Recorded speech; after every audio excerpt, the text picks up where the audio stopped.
Приветствую всех на канале Магия Песка. Мои дорогие любимые зрители, меня зовут Ольга, и сегодня для вас я сделаю цыпочку на такую тему. Ваша личная жизнь в июне. Что ждет, что будет, что в личном поменяется. Загадайте, пожалуйста, на себя. Пусть нужная и важная информация вам, мои дорогие любимые, откроется. Пусть все откроется. Я прошу высшие силы дать мне возможность ответить на все ваши вопросы и послать для вас только лишь самую важную, нужную и полезную информацию.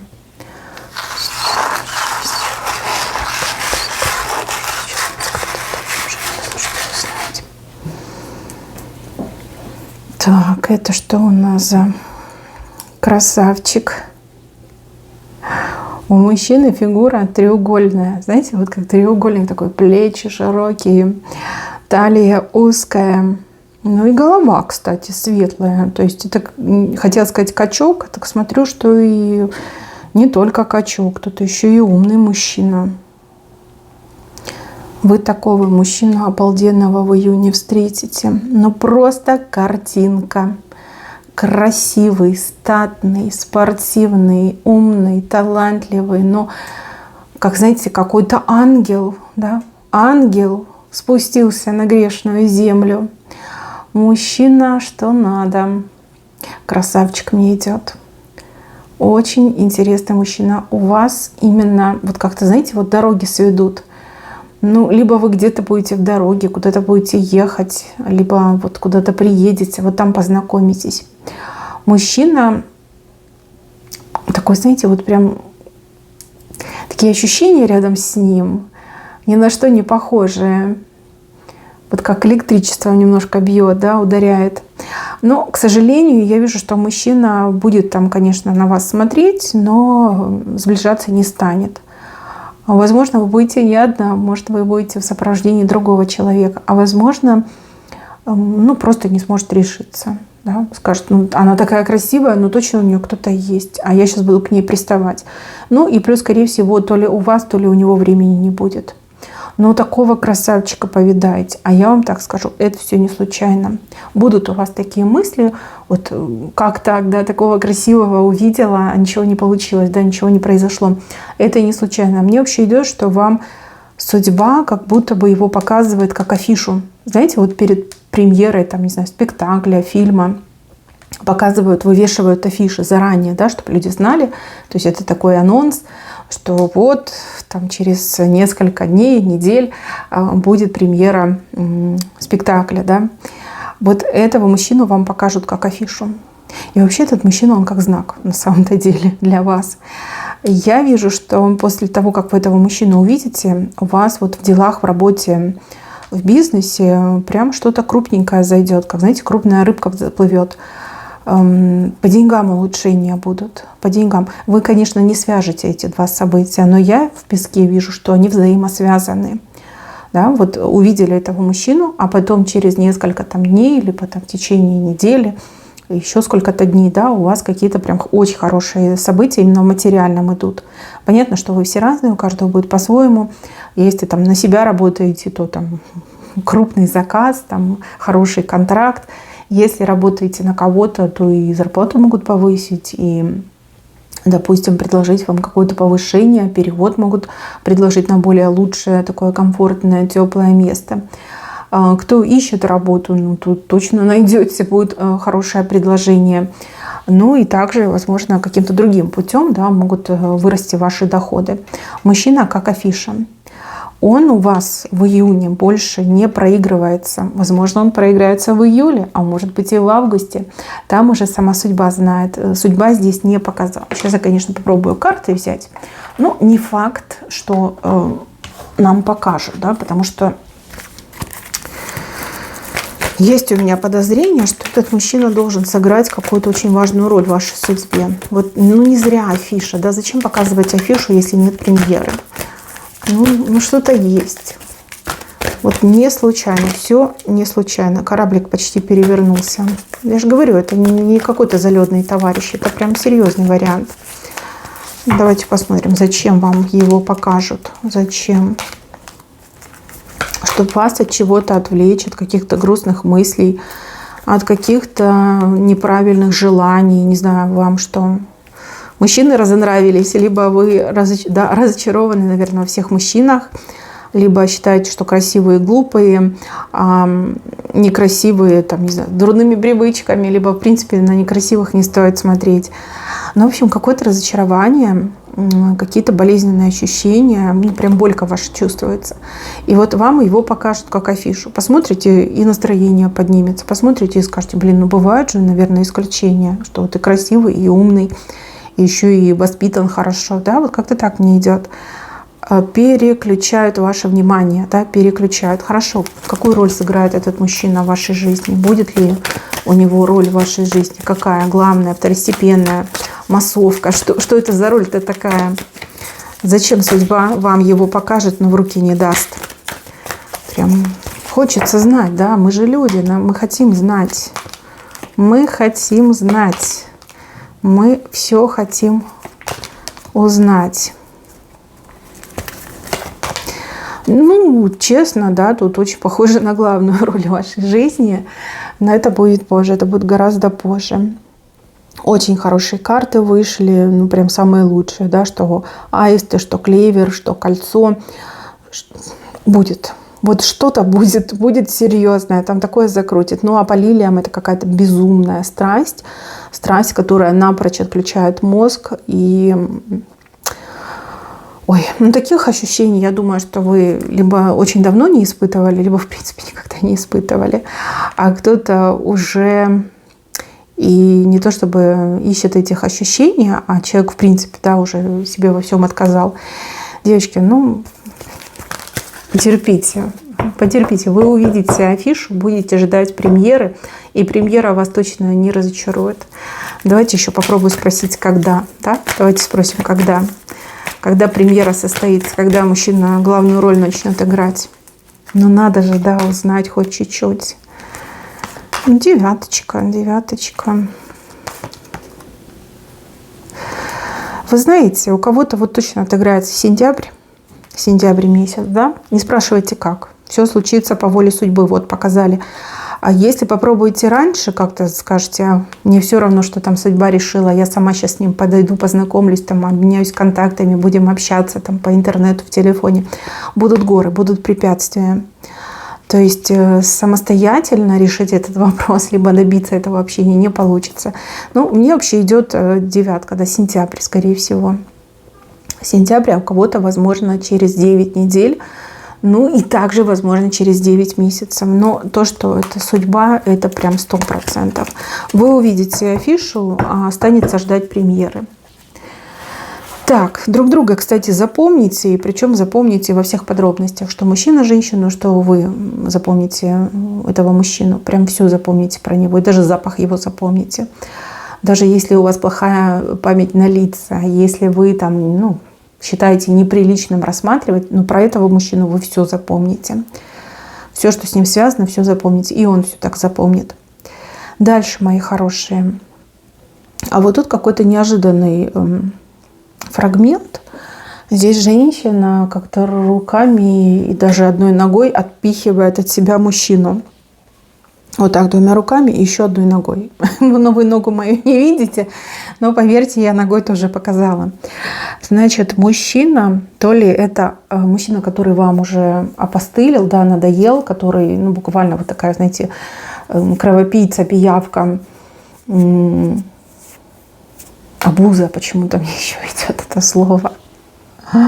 Ну, может, это ваш какой-то, да, пьющий, никчемный, пропащий, тунеядец, дармоед, да еще и с повадками этого нарцисса, тирана.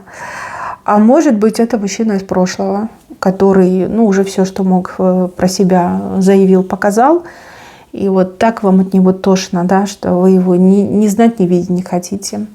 У кого-то, да, бывший может нарисоваться, а у кого-то нынешний, да, может полезть к вам за любовью. Ну, типа, давай, мы же там муж и жена и все такое. Либо там мы же вместе.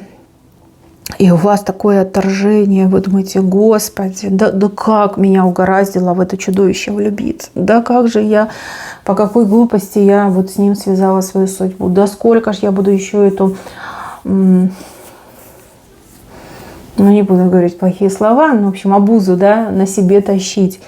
В общем, у вас там такое начнется, прям сами себя не узнаете. То есть спокойная, уравновешенная женщина, которая многое в жизни повидала, которая, ну, трезво мыслит, принимает серьезные взрослые решения, не склонна к тому, чтобы там истерить, а тут вас прям накроет. Скажете: ох, как же ты мне опостылил, как же ты мне надоел.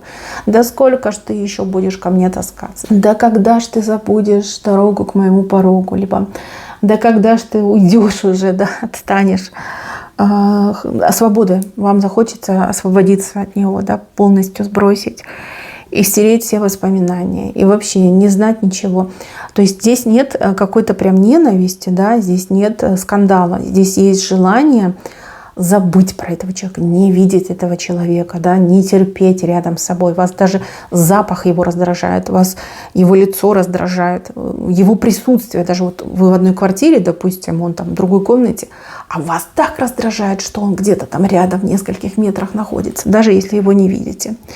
То есть чем больше вы будете от него так отталкиваться, тем ближе он будет к вам прилипать, да, тем сильнее он будет к вам прилипать, ближе становиться. И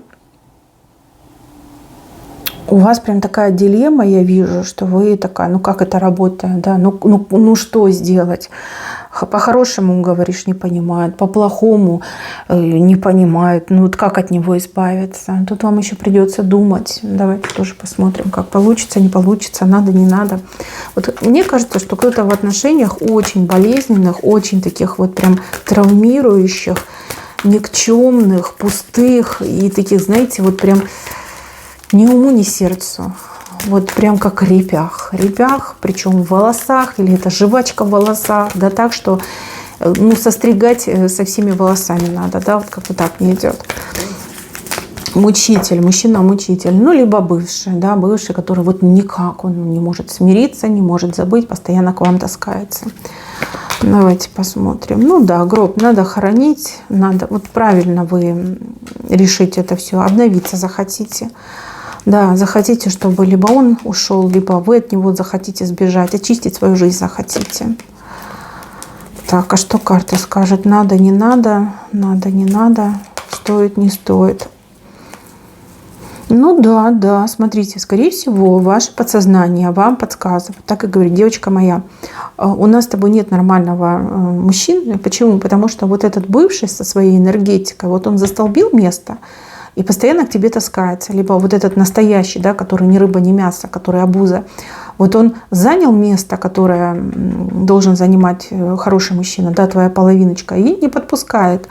Вот свободы захочется. Вот не поймете, почему. Я же говорю, у вас такое странное состояние у такой холоднокровной, сдержанной женщины, желание истерить этого мужика там просто, не знаю, в пакет, в чемодан и куда-нибудь на мусорку оттащить. Вот такое у вас состояние. Это ваше подсознание вам подсказывает, ваша интуиция, что нужно ставить точку, нужно от этого всего освобождаться, чтобы впустить в жизнь настоящего мужчину, вот этого орла, чтобы впустить, чтобы счастливой быть. Да? Видите, вот оно, ваше подсознание, ваш разум восстанет.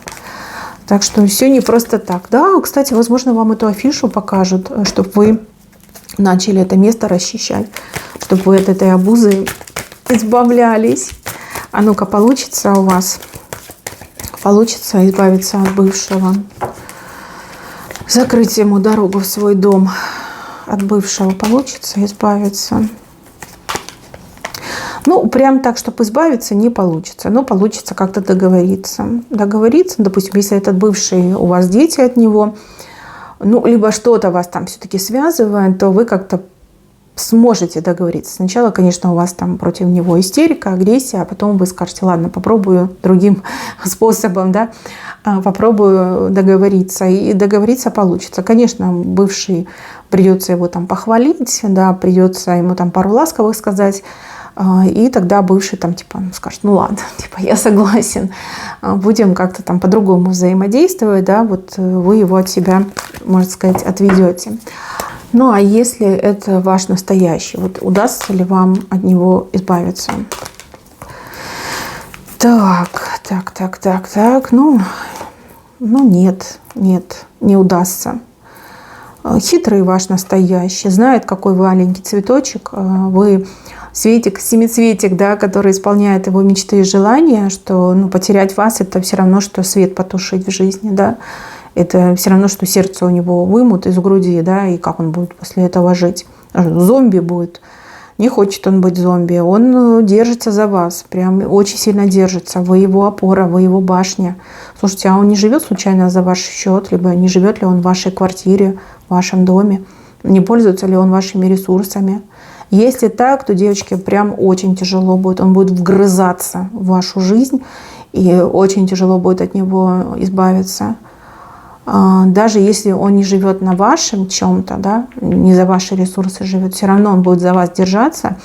Прям будет костьми ложиться, прям будет врастать, понимаете, врастать корнями в квартиру, в дом, где вы живете. Прям будет искать любой повод, любую причину. Будет котиком вокруг вас ходить, будет вам какие-то обещания, клятвы давать. Вот даже может придумать, что он там как-то смертельно болен, и осталось ему жить ровно год и 3 дня, 2 часа, 3 минуты, лишь бы вот вы его оставили, понимаете? Тут даже людей может подключить, семью может подключить, начнет жалобить. Тут целый концерт может состояться. И вот если вы сейчас в браке, то очень сложно вам будет развестись. Прям, придется идти на крайние меры, то есть подавать в суд, вот эти все судебные издержки, да, время, это все придется вам тратить. И прям, да, тяжелый случай. Как вот, смотрите, мышь вгрызся в вас, вы его башня, вы опора. Почему-то мне еще идет, что он вашей жизнью питается, вашей энергией питается. Вот если бы не вы, уже где-то на помойке бы валялся, да, обосранный, никому не нужный. И он это знает. Он это знает, он этого не хочет. Понятно, что никто этого не захочет. И поэтому он решил вот прям любым способом держаться за вас и прям никуда и шагу не ступать от вас. Вот мне вот это не нравится, кстати. А давайте вообще зададим вопрос. Если вот вы в отношениях, неудачных отношениях, брак у вас тяжелый, удастся ли вам когда-нибудь выйти из этого брака? Да? Будет ли освобождение от этих мук? Давайте такой вопрос зададим. Будет. Будет такой шанс, будет такая возможность. Даже не хочу другие карты доставать, потому что клевер — это самая счастливая карта в этой колоде. Ну что, девочки, не зря же вам витрину показывают, эту афишу. Что-то витрина, афиша, да? Значит, судьба что-то знает, к чему-то вас настраивает, подготавливает. То есть тут у вас получается борьба с этим либо бывшим, который опять припрется, либо с настоящим, который никуда не хочет деваться, да, цепляется за вас. По крайней мере, вы попробуете, да, попробуйте один вариант, другой вариант, будете уже четко представлять, с чем вы имеете дело.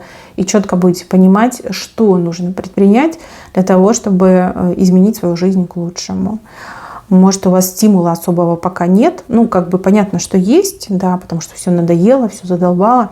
Тяжело и морально, и физически, материально. Но с другой стороны, вот стимула нет, потому что вы еще не влюбились в другого человека. Да? Если бы у вас был какой-то потенциальный, вот как этот рядом, то, конечно, бы вы пошли на крайние меры. А может, в этот раз вы просто махнете рукой и скажете: ладно, приблизительно уже понимаю, что нужно делать, либо что нужно предпринять, чтобы раз и навсегда от тебя избавиться. А бывший мы с вами видели, да, вы с ним все-таки договоритесь, чтобы он перестал к вам ходить, меньше с вами взаимодействовал. Как-то так, да, идет информация. Дальше, этим летом здесь какой-то дяденька в вас влюбится. Да, влюбится так, как никогда не любил, как в молодые годы даже не любил. Дяденька, скорее всего, не свободный, женатый, скорее всего. Может, он не только дяденька, но и что, дедушка, может, даже и прадедушка. А мужчина, в принципе, такой, знаете, интересный, интеллигентный, при должности какой-то, либо важный пост занимает. Человек со всех сторон респектабельный, уважаемый, с твердой жизненной позицией, но при этом влюбится как мальчишка. И я вижу, что вы ничегошеньки не делаете для того, чтобы он влюбился, а все происходит как-то, знаете, естественным путем. И вас это будет напрягать, потому что если вы взаимодействуете, допустим, работаете вместе, либо вы обращаетесь к этому человеку как к специалисту, ну, как бы оно чувствуется, да. А если вам этот человек не мил, ну, это напряжение все-таки идет, это такой небольшой стресс. Ну, я вам так скажу, не спешите расстраиваться. Вот эта любовь, которая возникнет у этого мужчины к вам, она же вам на руку. Сейчас я вам все объясню. Я вижу, что это человек, он не глупый человек, он не будет там на вас цепляться, кидаться, да, этого ничего не будет. Вам бояться нечего. Но он, ну вот как, знаете, этот рыцарь, да, без страха и укора, решит для своей любимой дамы делать какие-то добрые дела, подвиги, да. И там, где другой бы он отказал, либо там послал бы, либо ничего бы не сделал, скипнул, да, то для вас он будет вот самое лучшее давать и самое лучшее делать. Что ему надо, это видеть вашу улыбку и, ну, слышать какие-то хорошие слова от вас. Ну, допустим, слова благодарности. Допустим, если это ваш начальник, то он там, не знаю, зарплату повысит. И что он хочет? Чтобы вы прям как девочка порадовались, ну, сыграли эту роль и поблагодарили. Все, он будет себя чувствовать вот этим рыцарем в золотых доспехах, скажет: вот я молодец, я для своей там дамы сердца, для своей музы подвиг совершил, повысил ей зарплату. Если это какой-то, не знаю, там доктор, специалист, ну, во-первых, ему важно будет вас, конечно же, вылечить, потому что вы же не просто пациентка, вы дама сердца. Вы же должны быть здоровенькой, да, счастливенькой. Он может вам и какие-то лучшие препараты выписать, и какое-то дополнительное, расширенное, там, не знаю, лечение, обследование назначить. И более будет внимательным, понимаете? Вот это я вижу. То есть вам от этой влюбленности никакой угрозы, никакой беды, а сплошная какая-то вот выгода идет на самом-то деле. Выгодно, да? Вам выгодно, что этот дяденька в вас влюбился. Хоть вы себя, конечно, и некомфортно будете, к сожалению, чувствовать. Ну, почему некомфортно? Ну, потому что, наверное, вам этот человек не нравится. Или, ну, вот нету отклика, да? Как сказать, химия, да, химия не та, да, химия, которая не привлекает, а наоборот, наверное, как-то даже отталкивает. Но бояться вам не надо, к вам никто приставать не будет, руки вам заламывать никто не будет, и пытаться там вас принудить к каким-то действиям тоже такого не будет. Человек знает, чем он рискует. Человек, я же говорю, не дурак. Он понимает, что на кону стоит. Да? Это не тот юнец, который там сойдет с ума, шарики за ролики и все, куплю, люблю и полетели. Нет, это думает наперед, там, думает о своей карьере, думает о своем там, социальном положении, думает о том, какая репутация, да, что там произойдет, вот, стоит или не стоит рисковать. Но опять же, тут, возможно, в силу возраста уже и не те желания, да? Нет вот этого, что вот хочу обладать. Может, ему просто хочется для вас что-то хорошее делать. Ну, будем на это надеяться. Нет, он вас не обидит. Вообще он к вам относится как к маленькой девочке, которую нужно защищать, помогать. Да? Вот он вас видит такой слабенькой, такой вот, знаете, вот нуждающийся. Ну да, ребенок и мужчина, конечно, он видит, что это его судьба помочь вам, беззащитной маленькой девочке в таком огромном мире. Даже если вам 50 или 60 лет, он будет видеть вас маленькой девочкой, хрупкой, ранимой, которую нужно защищать, оберегать, помогать, понимаете? А вот он, сильный мужчина, он может это все сделать, да, вот у него прям это джентльменство проснется, забурлит в крови, рыцарство, это все проснется. И, девочки, тут сама судьба так решила, потому что этот мужчина должен вам помочь, либо что-то должен для вас сделать. Возможно, вы входите в такую пору жизни, где без помощи сильного взрослого мужика вам вот будет тяжеловато. Может, вы недавно жаловались, да, сами с собой вот сидели, рассуждали, размышляли, что как же мне тяжело, да, вот помощи нет, что родители ваши далеко, а может, родителей уже, к сожалению, нет, ну, что вот одна, там, может, брата у вас старшего нет, а если есть, то, наверное, не путевый, а если и путевый, то у него и своя семья, да, своя жизнь.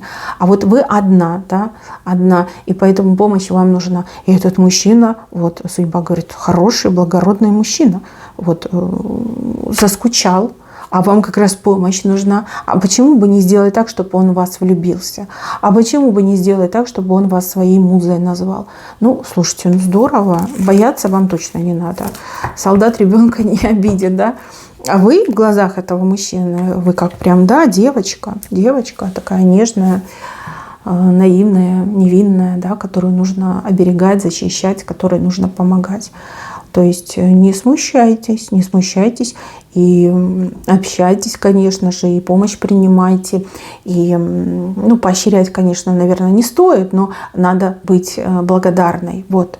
Благодарность — это не равно поощрению. Да, вы же не будете на него там кидаться, там, целоваться с ним, да, обниматься, что ой, вы мне помогли.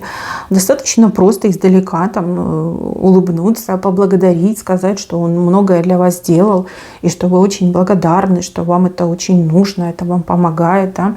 Ну, похвалить его, да, за его благородство, за то, что он вот именно так поступил. Там, похвалить его еще за что-то. То есть, ну, вы же мудрая женщина, вы понимаете, как это делается, да, не мне вас учить. Вот, ну, как бы вот как-то так. И я не вижу, чтобы он вас там прям преследовал, да, чтобы он стал вашим сталкером, там, дежурил у вашего подъезда, навязывал вам свое общество. Нет, этого я не вижу. Ну, влюбился, хорошо. Помогают еще лучше, не лезет к вам, вообще прекрасно. Ну, почему бы и нет? Да? Судьба ведь знает, что вам нужно. Как сделать так, чтобы тот или иной период своей жизни вы максимально комфортно прожили, да? С наименьшими, как сказать, потерями, да? Ну, что есть, то есть, да. Главное, не бойтесь этого, да? Бояться нельзя.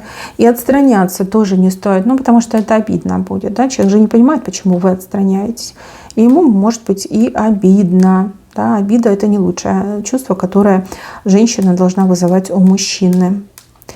Так, еще ваша личная жизнь. Ну, тут знакомства разные идут. Причем вот в какое-то место попадете, где вас будут представлять другим людям. Ну, и сами, конечно же, будете представляться. И место такое, знаете, интересное, где будет мало женщин, но много мужчин. И вот мужчины прям такие галантные, прям такие, знаете, вот прям зыркают на вас. А женщины наоборот, такие недовольные, какие-то сидят, напыщенные такие жабки. И смотрят на вас, там обсматривают искоса. Не, ну вы красавица, что вам переживать. Ну то, что вы в такое общество попадете, это и неплохо, да. Просто общайтесь тогда больше с мужчинами, но не общайтесь с женщинами, потому что женщины, они завидуют, а завидовать есть чему. Вот и все. Вот. А общаться, знакомиться, конечно же, нужно. Возможно, вы встретите нужных, ценных, полезных людей. Возможно, вы, в принципе, да, меняете круг своего общения. Может, это вообще будет какой-то новый коллектив, например, там, с работой связано. Ну, зависть женскую вижу, да, ее будет много, потому что есть чему завидовать. Вы молодая, вы красивая, вы выглядите гораздо младше, чем по паспорту, да, ваш возраст не написан у вас на лице, наоборот, там другое, там намного моложе. Плюс вы стильная, вы интересная, вы очень такая харизматичная женщина. Зачем вам отказываться? Знакомьтесь, общайтесь. Пусть будет много знакомых, пусть ваша эта телефонная книжка трещит по швам, там, не знаю, в соцсетях, да, подписывайте на себя, ну, либо давайте эту, как это называется, одобряйте эти запросы на подписку. Почему бы и нет? Если была мысль в соцсетях знакомиться, там, на сайтах знакомств, попробуйте. Это очень хорошее как развлечение. Этим можно себя отвлечь, там здорово можно позабавиться. Даже не обязательно, что вы там прям должны зарегистрироваться и все, ищу мужа. Нет, это площадка для общения, себя показать, других посмотреть, да, поразвлекаться. Ну, знакомств, если захотите, будет очень много. Вот. И отказываться от этого тоже не стоит. Вообще будете как-то сиять. Мне идет, что вы сияете. Куда бы вы ни пришли, где бы вы ни оказались, вы сияете. Сияние какое-то, сияшка мне идет. Вы сияшка. Даже если у вас и настроение такое себе не очень, вы все равно будете сиять, и люди будут замечать. Особенно мужчины будут это замечать. Да и женщины тоже, потому что будут завидовать. Красоточки мои будут завидовать. Мои дорогие, на этом все. Берегите себя. Всем спасибо за внимание. Всем пока-пока.